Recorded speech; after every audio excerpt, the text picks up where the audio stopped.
Trying something new today, something live. Going to go through this study that I've been doing on. Took me a couple years, and it involves the sojourn of the Israelites. A lot of people have been taught, and we've learned over just through church teachings and Hollywood that the Hebrews were slaves for 400 years. And that's not true. They weren't slaves for that long.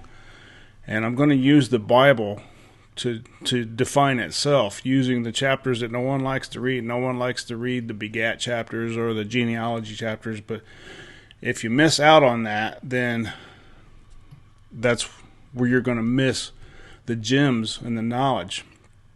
I have on the screen here a timeline, just an Excel timeline that I've been working on for, like I said, a couple years, and it starts off in Genesis 15, verse 13, right here. And he said unto Abram, Know of a surety that thy seed shall be a stranger in a land that is not theirs. They shall serve them, and they shall afflict them for 400 years. Now that's three different things. They will live in a land not their own. They will serve them, and they will also be afflicted. So three different things. They're going to live in a land not their own. There will be servants, and then they will be slaves. That whole thing lasts 400 years. So over here, you will see I have a column. This is the BC date, and this is as best as I can tell from knowing the date of the first temple, using the Bible, and we'll get to that in a minute. This is what I call the Sojourn Years. So this will be your 430 year marker. And then Abraham, Ishmael, Isaac, Jacob, Levi, Joseph, Kohath, Amram, and Moses. Why did I pick these? Ishmael is the first of Abraham's descendants. So this right here, thy seed will be a stranger in a land that's not there, starts with Ishmael. He's Abram's first offspring. So we have here the sojourn years is 0. Abraham is 86 when Ishmael was born. So that's Genesis 16:16. Of course, Ishmael is 0 when he's born.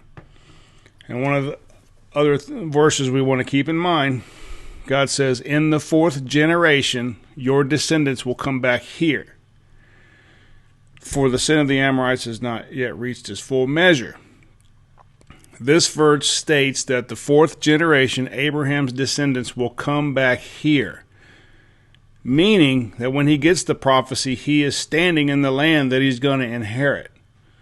So at that point, it was the land of Canaan. But God tells him, after 4 generations of being in Egypt, you will come back here and I will give you this land. So he's in the land when he gets this prophecy, but it's just not his yet. Therefore, that starts the first part of the prophecy. They will be strangers in a land that is not theirs. Even though it will be, the land of Canaan is not theirs yet. So this is where we start. Abraham is 86, Ishmael is 0. Then as we move forward, Ishmael is circumcised 1 year before Isaac is born. That is Genesis 17:25. Ishmael is 13 and Abraham is 99. This is when he gets the promise of Isaac. Abraham is 100 when Isaac is born. Genesis 21:5. Abraham was 100 years old when his son Isaac was born. So now Isaac is now in the timeline. When Isaac is born, Abraham's 100, Ishmael is 14. We're 14 years into the sojourn already. They're in a land that's not theirs. So we keep going. There's several years here. Not a whole lot happens. The birth of Jacob. Isaac is 60. That is Genesis 25:26. once Jacob is born, and here's your birth months, Isaac is 60, Ishmael is 74, Abraham is 160 years old. We're 74 years now into the sojourn, meaning they're in a land that's not theirs. Notice that they're not slaves yet. We're almost 100 years in, and there's no slavery yet. So we keep going a little bit. Abraham dies at 175 years old. Genesis 25:7. So his timeline stops here. Ishmael is 89, Isaac is 75, Jacob is 15. We're going to keep going. And this is just using the Bible to define itself. Next event, Ishmael dies at 137 years old. These are the years of the life of Ishmael at 137 years old, Genesis 25:17. So his timeline stops. Isaac is now 123, Jacob is 63. We go a little bit further. Jacob is 77 years old when he arrives at Laban's. And how we figure that out is he serves Laban 14 years to get his wife. So there's a 14 years of service. He's 91 when Joseph is born. And there was 14 years before that, before he could have the wife to have Joseph. So that puts Jacob at 77 right here when he arrives at Laban's, 91 when Jacob's born, minus the 14 years of service. Jacob served 7 years right here to resave Leah. Now this starts getting more complicated and complex, but this is the 20 years of service right here that Jacob gave to Laban. And that's Genesis 31:38. These 20 years have I been with thee. Right here at the sojourn year 161, Isaac is 147, Jacob is 87. Leah bears Levi, her third son, approximately 3 years after being with Jacob. Genesis 29:34. She conceived again and bare a son and said, now this time my husband will be joined to me, because I have bore him 3 sons. Therefore the name was given Levi. Levi right here is one of the generations that will go into Egypt.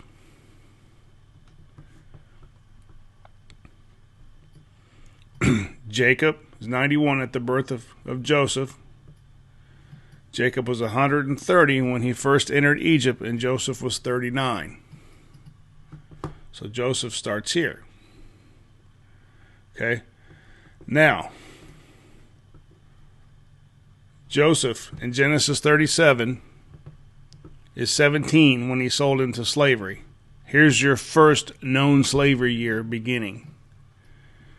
So he's a slave from this part in Potiphar's house, Genesis 39. So Joseph is 17, Levi is 21, Jacob is 108, Isaac is 168.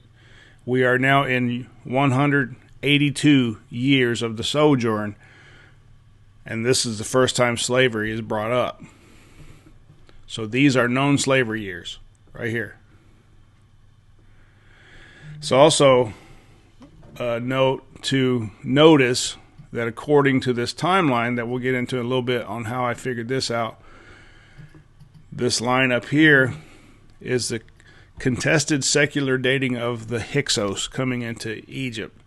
So there's a lot of people who connect the Egyptian Hyksos to the Hebrews. So just keep that in mind. That's why that's there. Now, and the days of Isaac were 180 years. He was 180, when he died. So Isaac's timeline ends here. Joseph was 30 when he entered Pharaoh's service. Joseph was 30 years old when he stood before Pharaoh, the king of Egypt. And Joseph went out into the presence of the Pharaoh and went throughout all the land in Egypt. Genesis 41:46. This is why these dates are in there. This is why they put these, so you can figure these things out. It was not just random happenstance.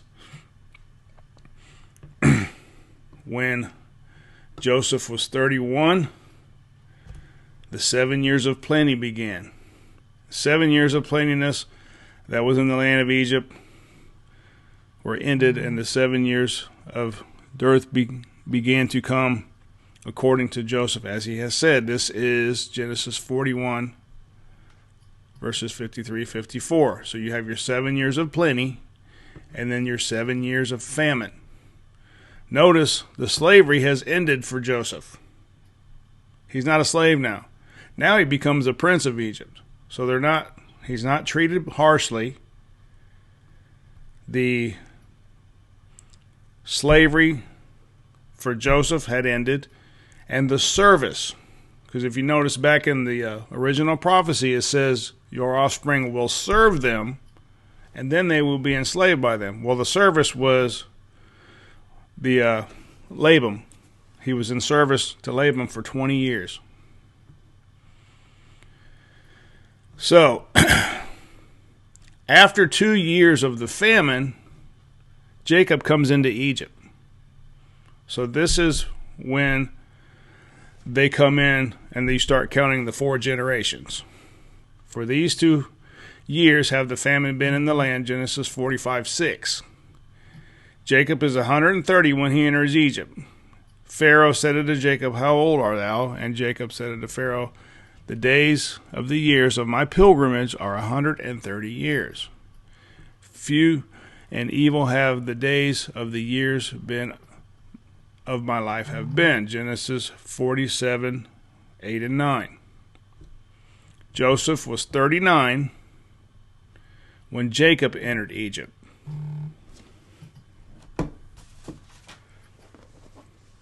So the 4 generations, Levi, Kohath, Amram, and Moses, begin here. All this stuff happens right here.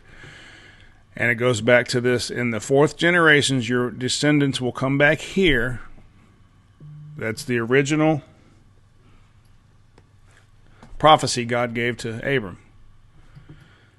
Joseph placed his father and his brethren and gave them possession in the land of Egypt, in the best part of the land of Ramses, as Pharaoh has commanded. Now notice, this is a couple hundred years before Moses. We'll get into that in a minute. But Ramses was not the Pharaoh of the Exodus. Ramses II was not. People misunderstand that because it says they were building the city of Ramses. Okay, well, this is a couple hundred years in the future, but notice they gave the Israelites the land of Ramses to live in. Now, isn't that weird? Because it was already there.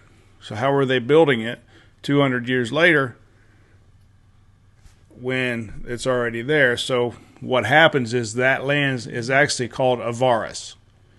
It is a land that they found underneath the city of Ramses.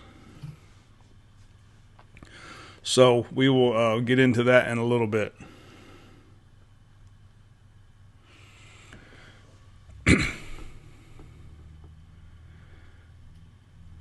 It's a lot to take in, but I'm just using the Bible as my guide.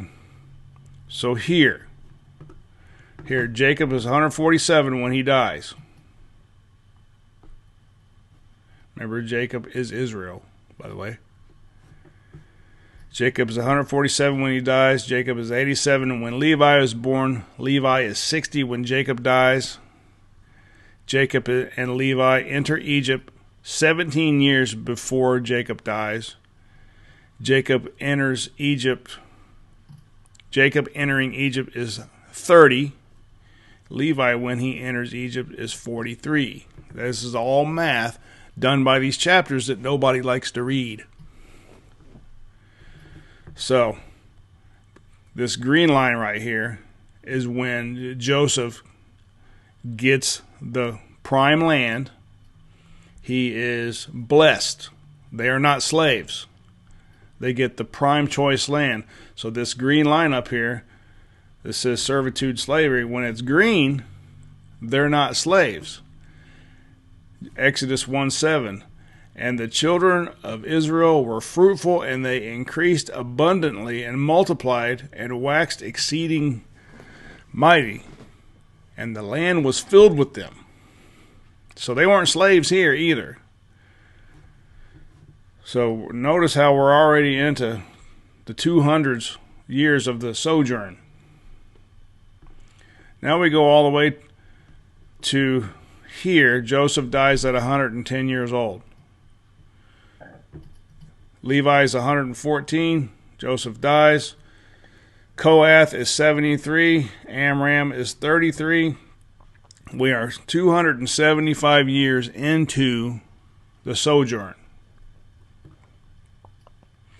Now, Joseph dies, and there arose a Pharaoh who did not know him. Right? So after they embalmed him, he was placed in a coffin in Egypt. Exodus 50:26.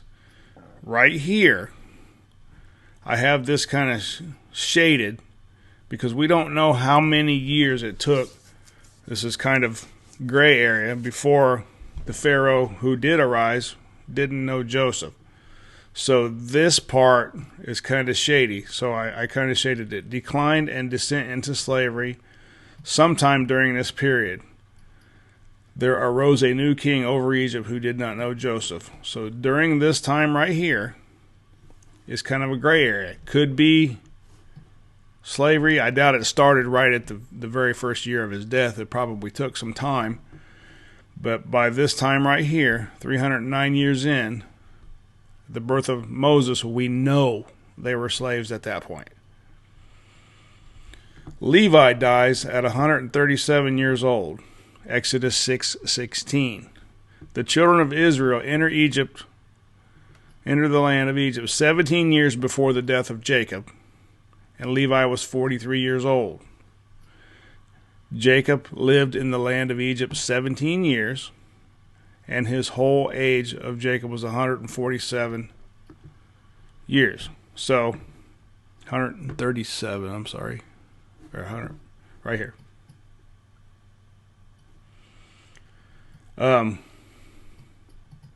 It gets confusing. It's a lot of math. But again, the green line down here are the 4 generations that God promised. There would be 4 generations in Egypt. Levi, Kohath, Amram, and Moses. So at this point, Pharaoh kills the Hebrew children, 528 BCE. The princess finds Moses. Moses is 3 months old when he's placed in a basket. So the sojourn years at this point is 310. Kohath is 108 years old. Amram is 68. And Moses was just born. So we know Moses served for 40 years with the Pharaoh in the Pharaoh's house. Kohath dies at 133 years old. The sons of Kohath, Amram and Ishar and Abram and Uzziel. And the years of the life of Kohath were 133 years. Exodus 6:18. This is why these verses are in there. I keep saying that, but nobody likes reading these things. But if you just take them, put them down on paper, it makes sense. So now if you notice, we're in the red up here. We are definite slave years. Right here, at age 40, Moses visits the Hebrews. When he was 40 years old, it came to his heart to visit his brothers. Now notice he knew he was a Hebrew. One of the things that we are taught in church is that the Hebrews were brutally tortured and treated horribly as slaves. Fact is they weren't. It was rare that somebody got beat. Moses, 40 years lived with the Egyptians. He knew who his brothers were. If torture and beatings were a part of the everyday life of the slavery in Egypt, it would have been numb to it. It would have been commonplace. He would have not been freaked out when he finally saw somebody beating a Hebrew and he killed the guy. He upset him so much that he killed him. He should have been used to it if it was commonplace. Second thing is, I don't know if you ever tried to work with pain, back pain, or open cuts or anything like that. You can't get anything done. So I don't care what people say. They weren't beat. They probably, just like anybody else, there were probably one-offs. But as a nation, there's been proof in Egyptian archaeology that people who built these massive buildings were paid. So their slavery was not much more different than ours, because we're basically slaves to our government. We have to pay taxes. We have to worry about them giving us the social structure so we can work. I mean, the roads and all this. We rely on our government in order for us to work so we can pay taxes to them. It's not that much different. So when Moses finally did see somebody being mistreated, he lost his mind, because it wasn't commonplace. It was something that shocked him, and so much so that he killed somebody. Anyway, enough about that. So Moses visits the Hebrew. He's 40 years old right here. Amram, his father, is 108. We're 350 years in now to the sojourn. Year 1488. Amram finally dies at 137 years old. His timeline stops. When Moses leaves at 40, he goes out and he stays in the land of Midian, gets married, has kids. Then 40 years later, he comes back. Moses confronts Pharaoh when he's 80 years old. 390 years into the sojourn. Moses is 80. This is the year of the plagues. This is the year of the Passover. Israel leaves Egypt on the 15th of the first month, 1447 BC. Now I have notes here. This is how you find out these times. Solomon began to build the Lord's temple 480 years after Israel left Egypt. That's in 1 Kings. 1447 BC is the conventional date of Solomon's reign, or 970 to 931 BC. So if you take an average of that, roughly 967 BC, and you add 480 years, based on this scripture, you come to the year 1447 BC.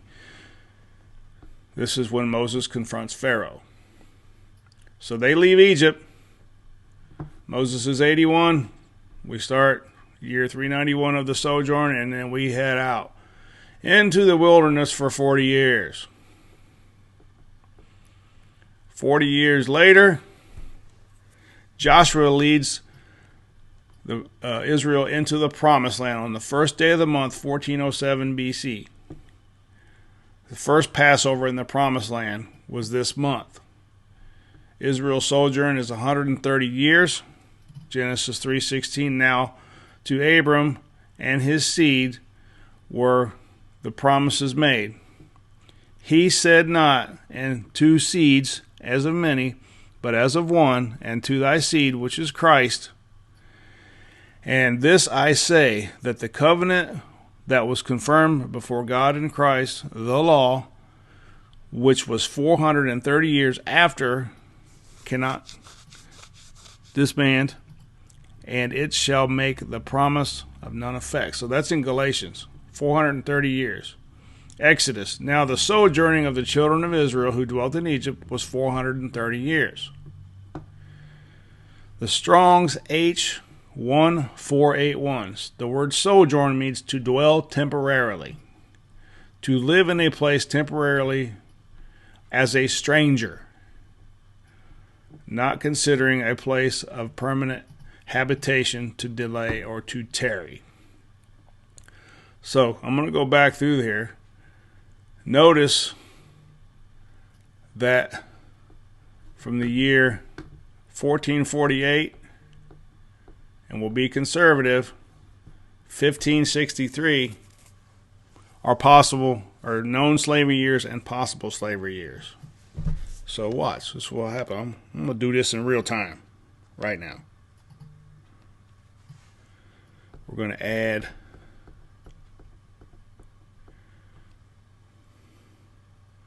$14.48 minus $15.28. So that's obviously 80 years. And just to be conservative, we'll split this in half. Just say add 20 years to that.